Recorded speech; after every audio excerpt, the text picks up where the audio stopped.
réussis à vaincre ces 5 points, ton amour sera durable et ton amour sera éternel.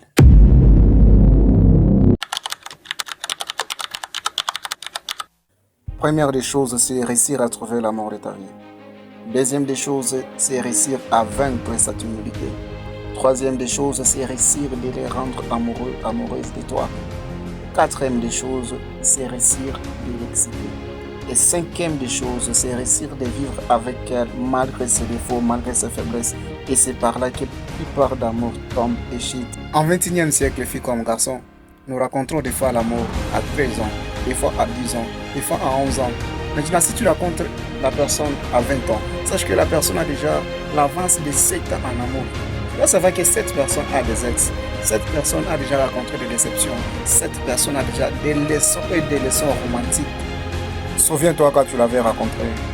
Je disais, je vivrai avec toi malgré tout ce qui va arriver dans les pires et dans les meilleurs moments. Maintenant, tu t'es rencontré que la personne en question, elle a des faiblesses, elle a des défauts. Et tu ne dois pas totalement déjà décider à l'abandonner. Je te rappelle, avant elle, n'est-ce pas, tu avais une autre personne. N'est-ce pas, tu avais un autre mec. Tu avais une autre copine. Mais tu l'avais abandonnée parce qu'elle avait des défauts. Et celle que tu veux aussi les rencontrer maintenant, elle a aussi des défauts, elle a aussi des faiblesses. Est-ce que tu peux aussi réfléchir que toi aussi tu as des défauts? C'est par là que l'amour devient dire. Tu as réussi à la rendre amoureuse. Tu as réussi à l'exciter. Tu as réussi à vaincre sa timidité. Et tu es convaincu que c'est vraiment elle que tu cherchais. Et c'est pourquoi tu l'as draguée, n'est-ce pas? Maintenant, pourquoi tu décides aussi de l'abandonner si facilement? De la même façon que toi tu as des défauts. De la même façon que tu avais quitté ton ex avant elle.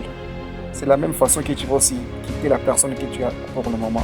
Alors, pour ne pas gâcher ta vie et ton avenir, moi je te conseillerais de chercher à savoir est-ce que ce n'est pas des fois toi le problème.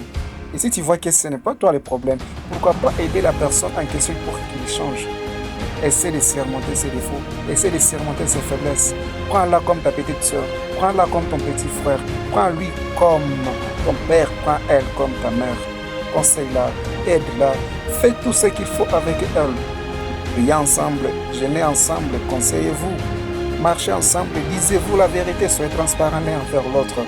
L'amour a toujours des faiblesses, l'amour a toujours des épreuves et l'amour a toujours des personnes à côté qui vont toujours commencer à vous dire non, ne te mérite pas, voici, regarde ceci, cela, c'est dans l'amour.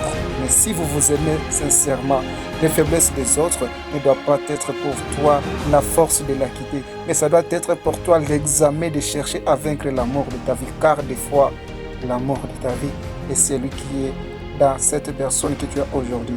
Regarde la façon qu'elle te rend heureux, la façon que vous êtes mieux quand vous êtes ensemble, alors ne laisse pas tomber cette personne. Prie pour elle, conseille-la et sois avec elle jusqu'à la fin de votre vie. Un jour, ça sera l'histoire de vos enfants, vos amis, vos familles. Oui, c'est ça l'amour.